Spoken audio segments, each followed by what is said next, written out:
Igreja de Cristo.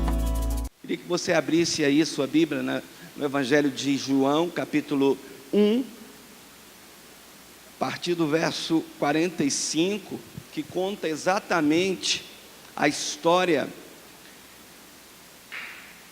de Natanael. E o tema da nossa mensagem de hoje é Projeto Natanael 3, uma missão a ser cumprida. Eu sei que na hora que o Samuel leu, muitos não estavam com a Bíblia aberta e não prestou muita atenção na leitura, por isso eu vou fazer novamente a leitura, para que fique claro para todos. No dia seguinte quis Jesus ir à Galiléia e achou a Filipe e disse-lhe: segue-me. E Filipe era de Betsaida, cidade de André e de Pedro. Filipe achou Natanael e lhe disse: havemos achado aquele a quem Moisés escreveu na lei e os profetas, Jesus de Nazaré, filho de José. Disse Natanael: pode vir alguma coisa boa de Nazaré? Disse-lhe Filipe: vem e vê. Jesus viu Natanael vir ter com ele e disse: eis aqui um verdadeiro israelita, em quem não há dolo ou quem não há falsidade. Disse-lhe Natanael: de onde me conheces tu?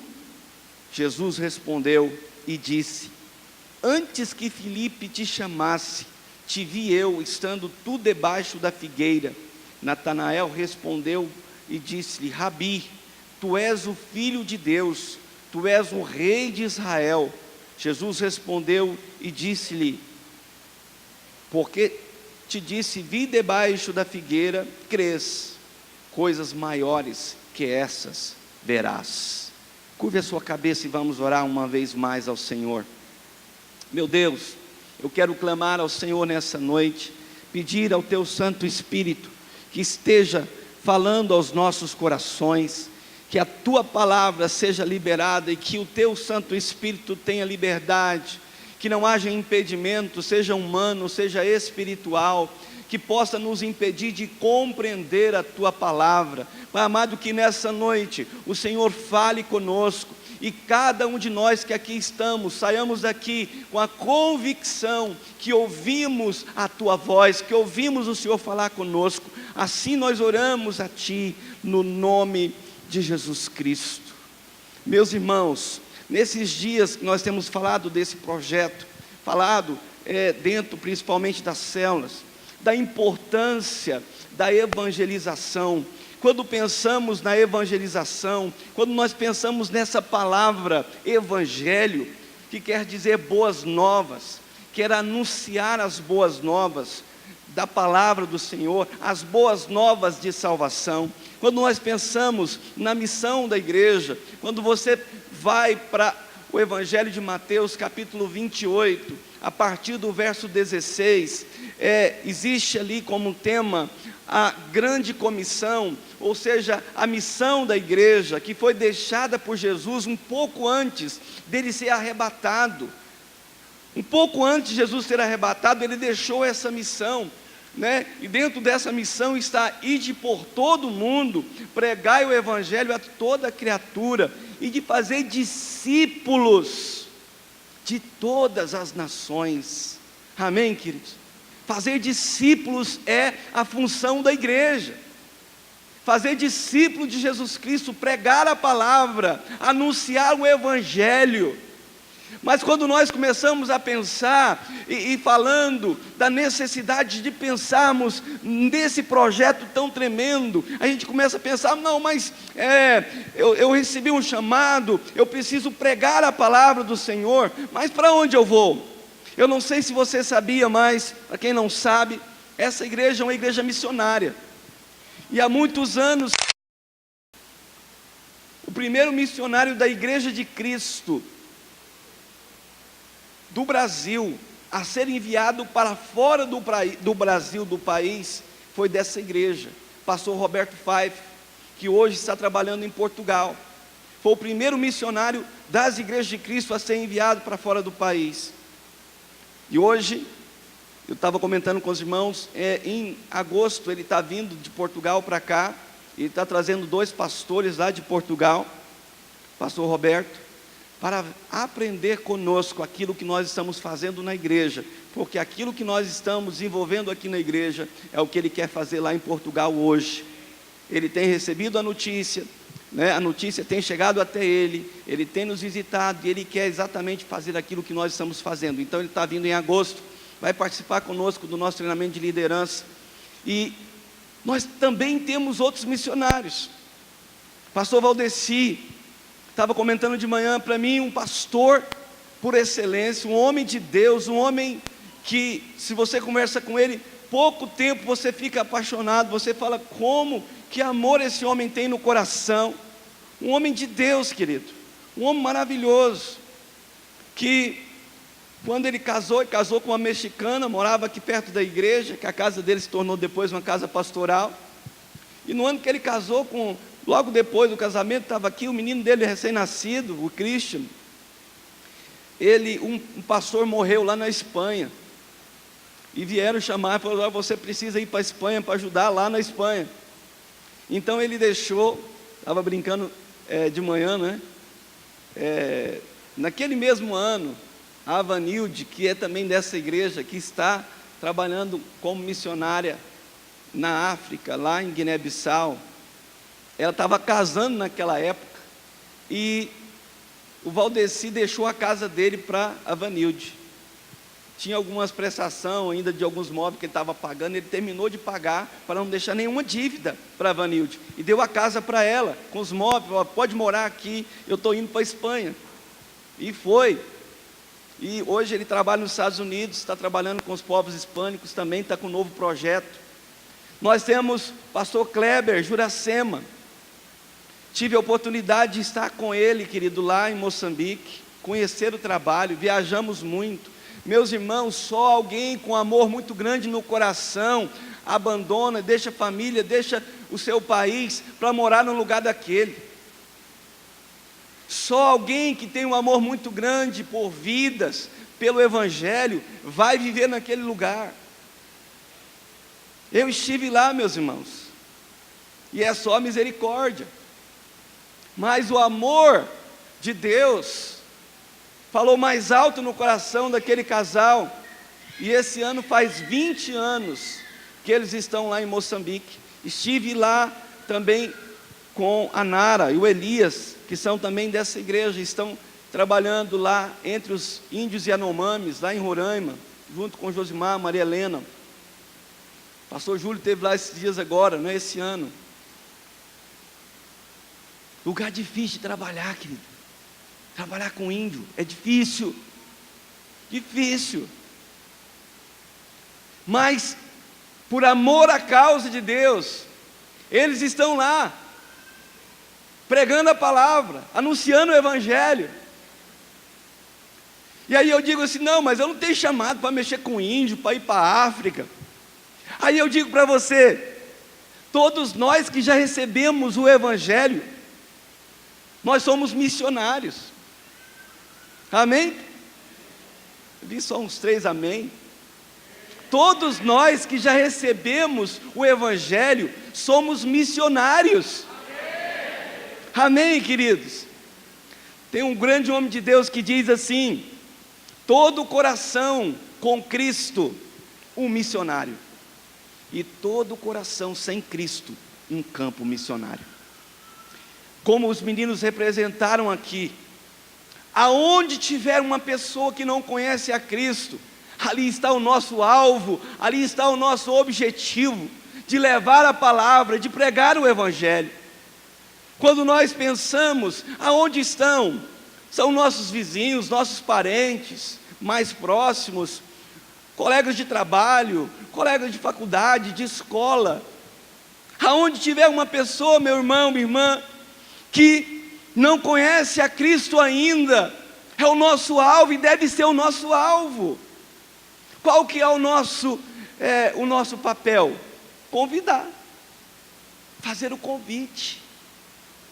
Vamos na igreja, vamos na célula. Alguns anos atrás eu estava compartilhando no culto de manhã, ele estava aqui, meu amigo Gerson, meu companheiro de farda também por muito tempo, fomos bombeiros juntos. E um tempo, alguns anos atrás, eu encontrei com ele no Carrefour Norte, quando ainda era Carrefour Norte, na porta. E nós começamos a conversar, e eu não sei qual foi o assunto, mas eu falei, vamos na igreja, vamos lá visitar a igreja, onde eu pastorei, vamos lá, cara. Aí ele falou assim, eu vou. Eu falei, pode ter falado só para agradar, mas ele veio. E ele não só veio, como veio com a família. Hoje ele é um supervisor de célula. Tem sido uma bênção, a família toda servindo o Senhor. E por que ele veio? Porque teve um convite. Alguém convidou. Alguém convidou. O nosso papel é só convidar. O que vai acontecer depois já não é conosco. Amém? Se você olha para o texto que nós lemos, Filipe foi até Natanael e convidou ele. Pô, nós encontramos Jesus Cristo. Nós encontramos Jesus de Nazaré, o filho de José. Aí o que foi que Natanael respondeu? Uma resposta meio estranha, não é? Meio incrédula. Pode vir alguma coisa boa de Nazaré? Por que será que, logo em seguida, Filipe respondeu assim para ele? Vem e vê. O que Filipe quis dizer com esse vem e vê? O que será que Filipe quis dizer com Natanael? Natanael era amigo dele, amigo pessoal. Então, Filipe chega para Natanael e fala, olha, vem ver, meu filho, vem ver.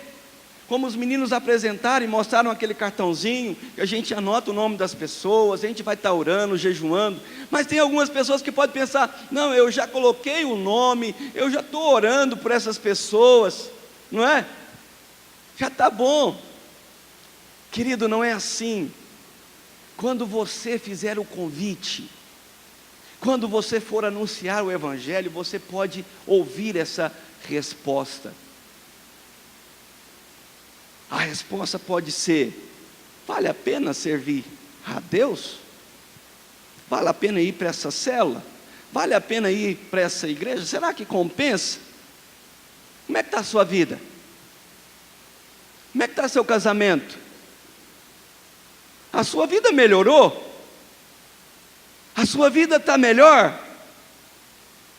Você pode afirmar que realmente alguma coisa está acontecendo na sua vida? E você teria coragem de dizer como Filipe disse, vem ver, ué. Você quer ver? Vem ver. Vem aqui para você ver o que Deus está fazendo na minha vida. Vem aqui ver o que Deus está fazendo na minha família. Vem aqui ver o que Deus está fazendo no meio da minha igreja. Venha ver. Meus irmãos, sabe o que acontece? Qual é a maior dificuldade para anunciar o Evangelho? É a falta de credibilidade daquele que anuncia. Para anunciarmos o Evangelho, nós temos que ter credibilidade. Para mim anunciar o Evangelho, eu vou ter que ter coragem. E falei, eu estou falando para você, querido, o Evangelho transforma. A palavra de Deus é verdadeira. É. Será que é? Vem aqui para você ver. Vem aqui. Vamos lá na minha casa. Conversa com a minha esposa. Pergunta para ela. Pergunta para minha esposa como é que é a minha vida, como é que era e como é que sou agora. Pergunta para o meu marido. Pergunta para o meu pai, para minha mãe. Vai lá na minha escola e veja como é que está. Como é que estão minhas notas. Meus irmãos, uma coisa que esse texto ele fala muito forte. Eu estava comentando de manhã, algo precisa acontecer na nossa vida, meus irmãos. Algo precisa acontecer. Nós estávamos num encontro esse final de semana. Eu comentei de manhã, principalmente ontem à noite. Deus me pegou, sabe quando Deus pega a gente? Deus me pegou ontem. Querido, Deus falou demais ao meu coração. Deus ministrou profundamente na minha vida. E quando a gente começa a pensar de que maneira a gente está vivendo. Eu comecei a pensar, meus irmãos, eu comecei a pensar na minha vida, eu comecei a pensar de como era. Essa noite eu estava pensando como foi a minha conversão, e como era a minha vida quando eu me converti, quando eu conheci o Evangelho. Quando eu me deparei com a verdade do Evangelho, a minha vida, ela foi transformada. Os irmãos conhecem o meu testemunho de vida. Eu era um jovem que vivia dominado pela bebida, pelas drogas, mas o Senhor me encontrou e Ele transformou a minha vida.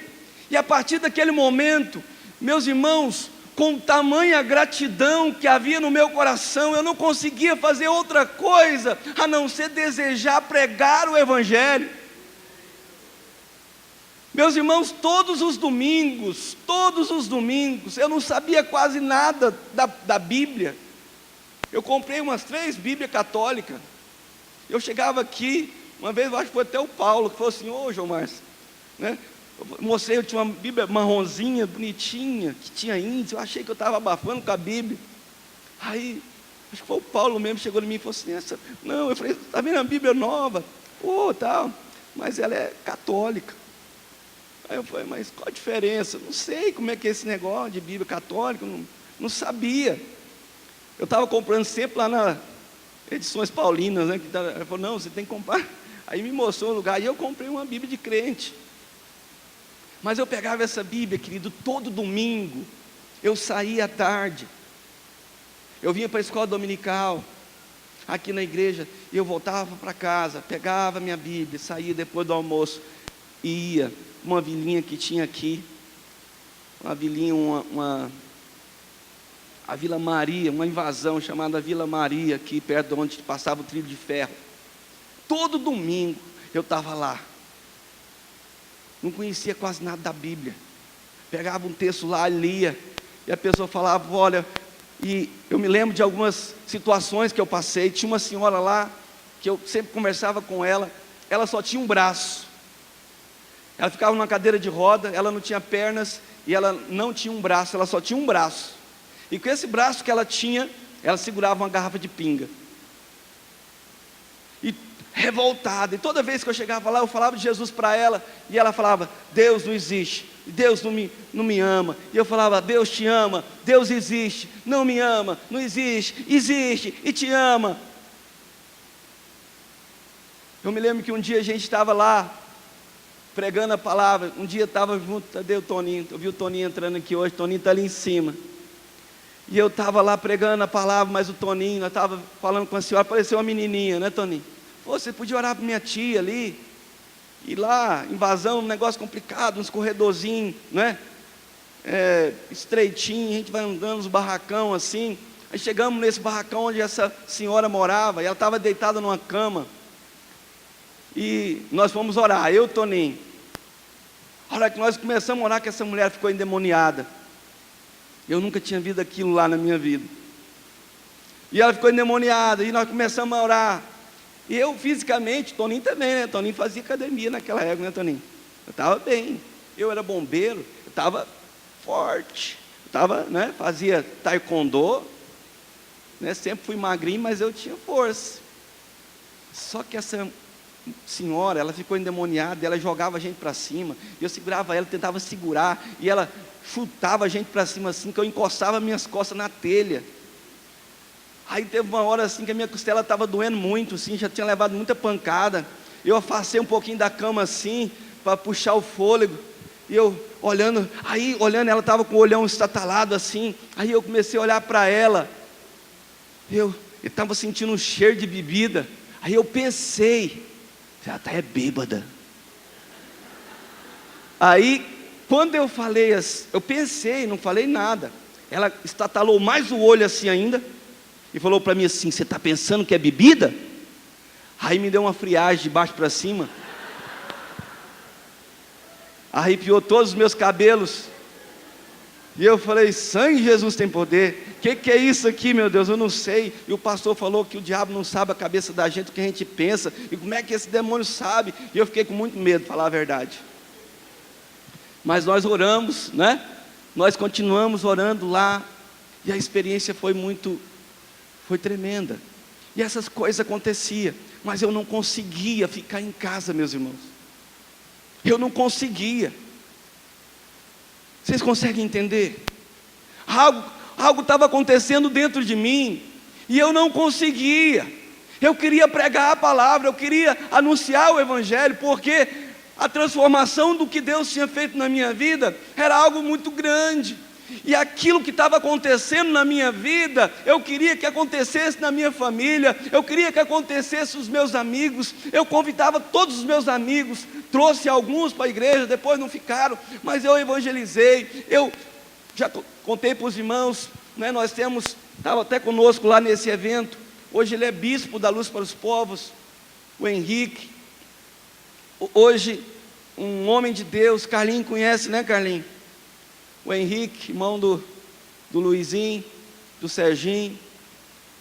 Então hoje ele é bispo da Luz para os Povos, e Delezinho também conhece.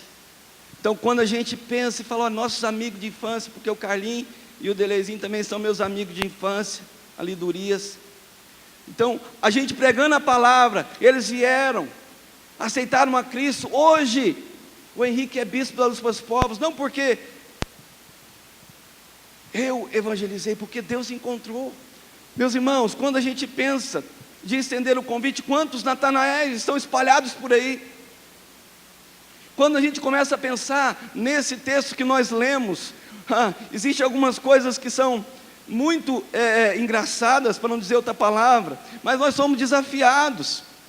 Nós somos desafiados aí, fazer o convite, falar, e a gente pensa, o que o Senhor pode fazer na vida de uma pessoa? Quando Natanael estava se aproximando,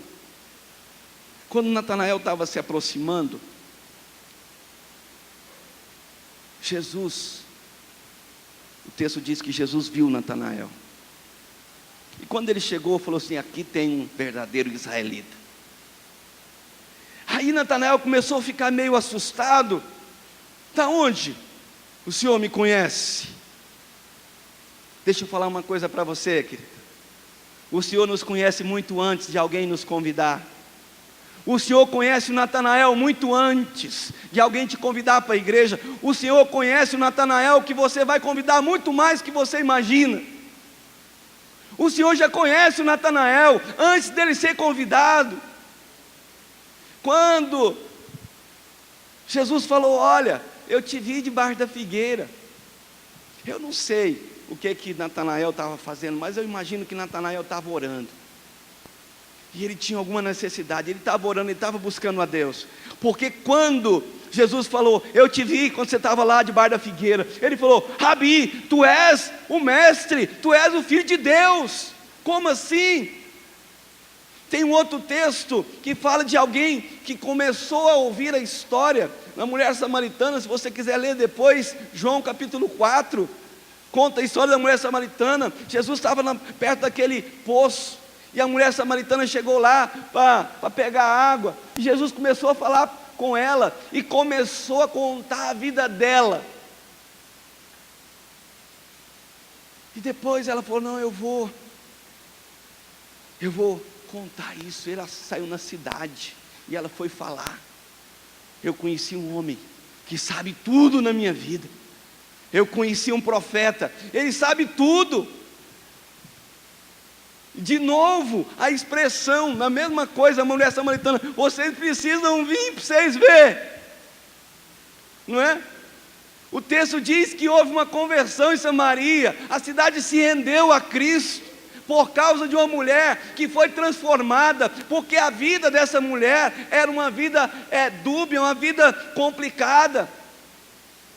Tanto que algo aconteceu na vida dela, que as pessoas falaram assim, é aquela mulher, é aquela lá, mas alguma coisa aconteceu, então vamos lá, esse homem que encontrou com ela, a gente tem que encontrar ele, porque se fez na vida dela, vai fazer na nossa vida também.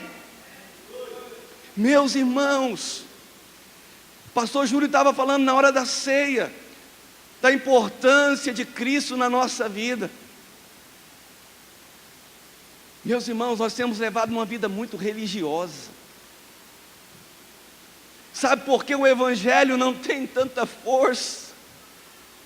porque a nossa vida tem muito pouco impacto. Nós queremos pregar um evangelho religioso, nós queremos pregar um evangelho de fachada, mas poucos são aqueles que têm coragem de dizer: vem e vê, vem e vê. Tem gente que fica até mudando a Bíblia, aquela expressão que Jesus fala lá: olha, o profeta, ele não tem honra na sua casa, está vendo? Jesus mesmo que falou, né? Então é difícil pregar o evangelho para parente, não é? É muito difícil que ele pregar a palavra para parente. Nossa, misericórdia. Meus irmãos, isso tudo é uma falácia, isso é uma mentira, isso é um engano. Pelo contrário, o melhor lugar de pregar o evangelho é para os parentes, é para os amigos, é para quem te conhece, porque eles vão ver a transformação de Deus. Você pregar para quem nunca te viu, como a gente sai como pastor e prega, e vem uma pessoa de fora e prega, você não conhece, você não sabe nada da vida dela. Agora, quando você conhece, é diferente. Nós estávamos nesse encontro, tinha um pastor lá de Uruana, aqui, né, no encontro lá, e eu estava falando com o bispo lá, a gente estava trocando ideia, ele falou: não, aí ele contou a história, eu estava me lembrando, meu irmão, né, meu sobrinho está congregando conosco aqui, já tem um tempo, e o meu irmão, a sua esposa era crente da Assembleia de Deus, desculpa falar a denominação, mas no interior, o que domina é a Assembleia de Deus mesmo, né? Então a minha cidade, ela tem quase 300 habitantes, então, a Assembleia de Deus, então não tem jeito, né? Então, e lá já tinha umas 3 igrejas, né? 4 igrejas. Aí o que acontece? Há muitos anos que a minha cunhada era crente, e meu sobrinho está aqui, ele sabe disso. Eu nunca, sempre visitei, eu amo minha família, amo meu irmão, mas eu nunca fui para lá para ficar falando: ó, você tem que aceitar Jesus, ó, você tem que mudar a sua vida. Nunca. Mas um dia, meu irmão, plantando melancia lá na roça, ele teve um encontro com Jesus. Aí ele saiu da roça, foi lá na cidade, pegou uma moto emprestada e foi lá em Uruana aceitar Jesus. Sabe aonde ele foi? Na Igreja de Cristo. Ele foi lá em Uruana, na Igreja de Cristo, aceitar Jesus. Por que ele não foi na Urita mesmo? Qual é a referência? Eu não estou aqui, querido, Deus sabe o que eu estou dizendo aqui, longe, muito distante de mim, porque tanto eu, como a minha irmã, como a Margarida, que foi a primeira, como o meu irmão José, que está cuidando das crianças do outro lado, e eu sempre digo isso, meus irmãos todos, nós somos 6 irmãos, 6, todos os 6 irmãos, 4 estão aqui nessa igreja, são minhas ovelhas, né? E 2 moram lá em Uruíta, mas todos estão na Igreja de Cristo. Meus irmãos, essa história de profeta não tem honra na sua casa é falácia. Isso é religiosidade, é a pessoa não ter testemunho de vida, porque se você tiver testemunho de vida, você vai pregar o Evangelho, e o Evangelho vai fazer efeito na vida das pessoas. Amém, querido? Se você tem um testemunho de vida, você não precisa fazer muito esforço, as pessoas vão olhar para você, para a sua vida, e a sua vida vai começar a trazer sede na vida das pessoas. Quando você começar a convidar, e a pessoa falar: ah, mas será que o Evangelho, será? Vem ver, meu filho, vem aqui, vem cá, vamos lá em casa, para você ver se faz ou não faz diferença. Vamos lá na igreja, para você ver o que Deus está fazendo lá. Vamos lá para você ver. A primeira coisa que eu e você precisa, meu irmão, às vezes a gente pensa: eu vou anotar o nome no cartãozinho, vou orar, e aí, vai aparecer todo mundo na igreja na outra semana, não é? Na outra semana está todo mundo aqui na igreja, assistindo o culto, na célula, né? Já levantando a mão para aceitar Jesus. Querido, as pessoas vão olhar para mim e para você primeiro. Como é que é a sua vida com Deus? Amém, meus irmãos? Eu estou dizendo para você que ontem à noite Deus me pegou. Eu tenho vindo orar na igreja já tem alguns meses. Nós estamos vindo, eu e meu sobrinho, orar aqui de madrugada. Esse dia de madrugada a gente estava trocando ideia aqui, falando, olha, a gente também não pode ficar orando só por religião não, né? Estava falando, porque a gente vem, quando a gente vem orar aqui, eu fico andando, porque orar de madrugada, se você ficar de joelho, você dorme, não é?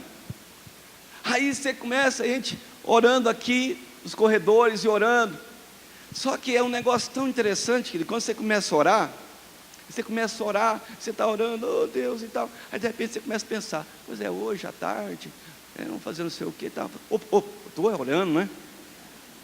Eu já saí da oração, já estou pensando em outra coisa, minha cabeça já está em outro canto. É só comigo? Meus irmãos, eu estava orando ao Senhor essa madrugada, eu estava pensando, o que me leva a ter tempo com Deus? O que me leva a orar a Deus? É uma necessidade? Tudo isso é interessante, orar para buscar algo. Oh Deus, faz uma coisa na minha vida, eu estou precisando disso, principalmente nesses dias, né? A gente está orando com intensidade. Mas você já parou para pensar que você poderia estar na presença de Deus só para estar com Deus, sem pedir nada, só para estar na presença de Deus? Eu não vou pedir nada, eu não quero nada. Senhor, eu quero ficar aqui. Deixa eu ficar aqui perto do Senhor, como Maria fez, irmã de Marta. E Marta correndo para lá, vou fazer não sei o que, A gente faz tanta coisa para Deus. Nós somos tão trabalhadores para Deus, não é? E aí, Maria, o texto diz que ela reclinou a cabeça ali no colo de Jesus e ficou ali ouvindo. Ela queria só ficar junto de Jesus. Ela não queria nada, ela não queria pedir nada, ela não queria nada, ela queria ficar só ali ouvindo o Senhor. Quantos de nós, queridos, temos tido tempo com Deus para estar na presença de Deus? Qual foi a última vez que você entrou na presença de Deus e não quis mais sair da presença de Deus? Muitas vezes a gente vem para a igreja e fica contando os minutos para ir embora. Se o sermão alongar um pouquinho, a gente já fica impaciente. Imagina o que é estar na presença de Deus. Imagina o que é estar ouvindo a voz de Deus e dizer, Deus, eu quero ter tempo com o Senhor. Eu não quero pedir nada. Eu não quero. Eu fiquei muito envergonhado, querido, ontem, ouvindo o pastor pregando lá. Pastor Geraldo, pastor lá de Santarém, da Igreja da Paz. Ele disse que quando ele teve uma experiência, né, pastor André, com Deus, a igreja dele não tinha muitos membros ainda não. A igreja estava só com 50 mil membros. É isso mesmo que você ouviu. A igreja estava só com 50 mil membros, só. Já pensou? Só tinha 50 mil pessoas na igreja dele. E Deus começou a tratar com ele. E falou, oh, você não tem tempo comigo, rapaz. Pô, tenho, quero, o que é isso, Senhor, né? Ele brincou lá, estava achando até que era o diabo, né, que estava falando na cabeça dele. Porque uma igreja desse tamanho, com esse movimento todo. E Deus falou, olha, você precisa ter tempo comigo. Sabe por que muita coisa não muda na nossa vida, querido? Porque o Evangelho ainda não me transformou. O Evangelho precisa me transformar primeiro. Eu estava pensando, meus irmãos, entendendo aquela palavra de João lá em Apocalipse, quando ele fala voltar ao primeiro amor. Eu estava pensando, meus irmãos, eu preciso entender o que é isso. Eu preciso voltar, eu preciso entender. Sabe o que eu estava orando hoje? Eu vou dizer com uma forma bem sincera para você. Hoje de manhã e à noite eu fiz a mesma oração. Eu falei, Deus, se o Senhor me permitir subir mais uma vez nesse púlpito, eu quero fazer uma palavra, eu quero trazer algo do fundo do meu coração para a igreja, que seja a minha última vez. Mas eu quero que você entenda que o Evangelho ele precisa causar um impacto na nossa vida. O Evangelho é verdade, meus irmãos. O Evangelho não é brincadeira. O Senhor precisa transformar a nossa vida. Eu converso com meu sobrinho e a gente troca ideia todo dia de manhã aqui, todo dia. Uma das primeiras reuniões que eu tive no meu discipulado, que nós começamos agora, nesse movimento do MDA, eu estava compartilhando com o meu discipulador as minhas dificuldades, e ele falou uma coisa para mim, eu estava lembrando. Ele falou: olha, sabe como a gente vai combater o pecado? Sabe, meu irmão, como é que a gente vai combater o pecado? Com a nossa vida cheia de Deus. Nós vamos combater o pecado quando a nossa vida estiver repleta de Deus. Se a sua vida estiver cheia de Deus, não tem espaço para o pecado. Agora o problema é que a nossa vida está mais ou menos, tem uma pitadinha de Deus, o resto é carne. O resto é carne, meu irmão, e é difícil você levar uma vida desse jeito. Porque a porção de Deus que a gente carrega é muito pequena, e a gente não resiste, e a gente cai, e a gente levanta, e a gente cai. Por quê? Porque falta Deus. Falta Deus, meus irmãos. O Senhor, Ele quer preencher a nossa vida. O Evangelho foi trazido para transformar, por isso a palavra de Deus diz que o Evangelho é poder de Deus para salvar. O Evangelho é poder de Deus para transformar. O Evangelho é poder de Deus para mudar a nossa história, para mudar a nossa família, para mudar a história de vida. Por quê, querido, que muita coisa não muda? Seja sincero. Eu estou sendo sincero com você. Seja sincero consigo mesmo. Quanto de Deus tem aí dentro de você? Quanto de Deus tem dentro de você? Quanto de religião tem dentro de você? Se você conseguir separar, o que é que sobra? E a gente quer ver tanta coisa, a gente tem um espírito tão crítico, e a gente vê tanto erro, e a gente não concorda com um monte de coisa, e a gente vê isso e vê aquilo, porque a igreja isso, a igreja aquilo outro. Meu irmão, está faltando Deus na nossa vida. Existem muitos e muitos Natanaéis espalhados por aí, esperando um convite, esperando só um convite. Mas eu não tenho tempo, e também não tenho coragem, porque se eu chegar e falar que o Evangelho transforma, e essa pessoa perguntar: transformou a sua vida? Transformou a sua vida? Aí eu vou ficar meio que igual aquelas pessoas que chegam: você tem que ir para a igreja. Mas você não vai? Não, mas faz o que eu mando, não é o que eu faço. Não é? Você precisa de Deus, e você não precisa não? Você precisa do diabo? Todo mundo precisa de Deus. Nós precisamos de Deus. Os Natanaéis que estão espalhados por aí precisam de Deus. Mas antes de fazermos o convite, nós temos que estar preparados. O Evangelho precisa alcançar primeiro a nossa vida. O Evangelho precisa primeiro transformar a nossa vida. O Evangelho precisa alcançar o nosso interior, meus irmãos. Estava conversando com a Cida.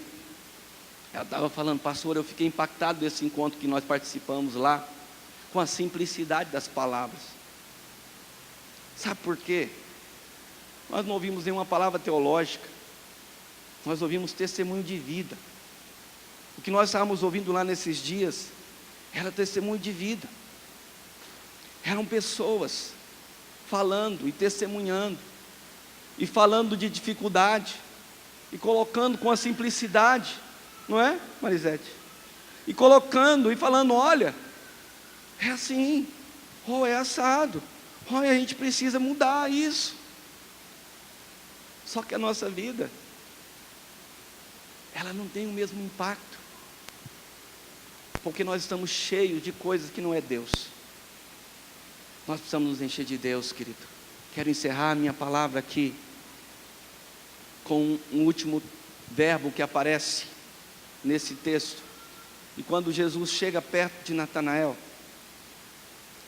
ele diz para Natanael: eu te vi quando você estava debaixo da figueira. Natanael chega e fala: tu és o Cristo, Senhor. Aí ele fala: você está maravilhado porque eu falei para você que eu te vi debaixo da figueira? Escute isso. Você está maravilhado com essa palavra nessa noite? Deixa eu falar uma outra coisa para você. Você não tem ideia o que vem depois. Você não faz ideia o que vai vir depois. Você está achando que está muito maravilhado porque eu te vi debaixo da figueira. Coisas muito maiores do que essa você vai ver a partir de agora. A partir do momento que o Evangelho alcançar a sua vida de verdade, querido, você não vai ver só essas coisas, você vai ver coisas maiores acontecendo na sua casa, na sua família. O Espírito Santo de Deus vai entrar, a obra do Senhor vai fazer diferença na sua vida. Não é apenas isso, não, tem muito mais de Deus. Deus tem preparado muito mais para nós, meus irmãos. Deus tem preparado muito mais para mim e para você. Você vai ver coisas maiores, muito maiores. A sua visão ainda está embaçada. Você acha, como a gente estava falando, Natanael se tornou um dos 12 apóstolos. Natanael se tornou um dos 12 apóstolos. Talvez Filipe nem imaginava que ele ia se tornar um apóstolo, né? Mas ele se tornou. Eu estava dizendo para os irmãos de manhã, quando eu me converti, eu cheguei aqui na igreja, uma sexta-feira à tarde, e os irmãos oraram comigo aqui. Um jovem embriagado, chegando pedindo oração. E eu sempre digo isso, eu duvido que eles imaginavam que estava entrando ali o futuro pastor da igreja. Coisas muito maiores você vai ver. Coisas muito maiores você vai ver acontecer na sua casa. Coisas muito maiores Deus vai fazer na sua família, querido. Estou vendo ali o filho da dona Elise. Por muitos anos, esse casal foi tão precioso aqui na igreja, né? Seu Anísio. E ele tem um filho que tem passado dificuldade, e a dona Elise, ela pedia tanto por esse neto, né? Tanto, estava sempre pedindo por ele. Ela já partiu para a glória, ela não viu, mas eu creio que a oração dela permanece. Que a oração dela permanece. Eu creio, querido, que a obra do Senhor vai se completar. Que aquele que ora ao Senhor, meu irmão, eu creio que nesses dias o Senhor fará milagres. Eu quero orar por você nessa noite. Quero chamar o pessoal do louvor aqui. Igreja de Cristo,